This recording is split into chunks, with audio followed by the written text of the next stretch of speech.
My wife and I are the parents of 6 children.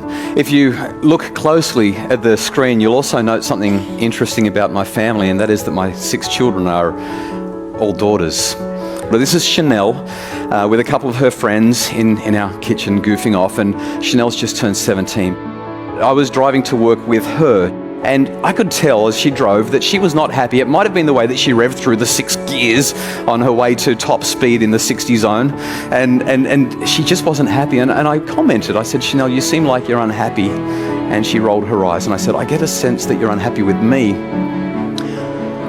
And she said, yes, Dad, I am.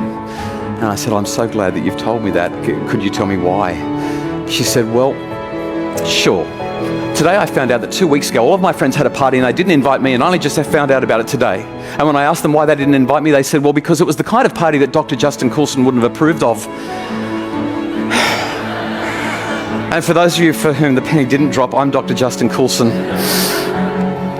And straight away I felt so bad for her. I thought, oh my goodness, my parenting is causing my daughter to be ostracized and isolated and to feel horrible and to miss out on opportunities to be with her friends.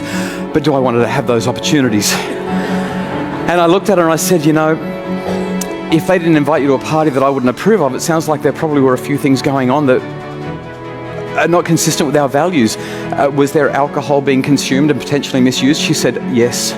I said, were there other drugs being consumed and potentially misused? She said, almost certainly. I said, were people disappearing into rooms for intimate encounters that they may or may not regret the next day? She said, possibly. I said, well, I'm really glad you weren't there. And so I said, do we need to revisit the rules? She looked at me and said, Dad, I know why we have the rules. I've been part of the conversations, remember? I said, okay. I said, I want to ask you a tough question. You're nearly an adult. You're a year and a bit of being an adult. Now, I think these are good rules, but do we need to rethink the rules? And then I waited and my heart pounded. And eventually she said, Dad, I don't like the rules. And my heart stopped. And I said, And I started to think of how to respond. And as I was thinking, she jumped in and added something else for me. She said, right now, Dad, I don't like the rules one little bit. But they're good rules. I think we should keep them. This is the kind of line that every parent dreams of hearing from their kids. The heavens opened and the angels started singing, and I just wanted to hug her. I was like, yes. If you paid attention to the story, you don't get it by saying, well, damn it, they're good rules and I expect that you will keep them. That's part of being in this family. That's called control. And that's not how we get to this point. Instead, we get it through this thing called autonomy. Force creates resistance.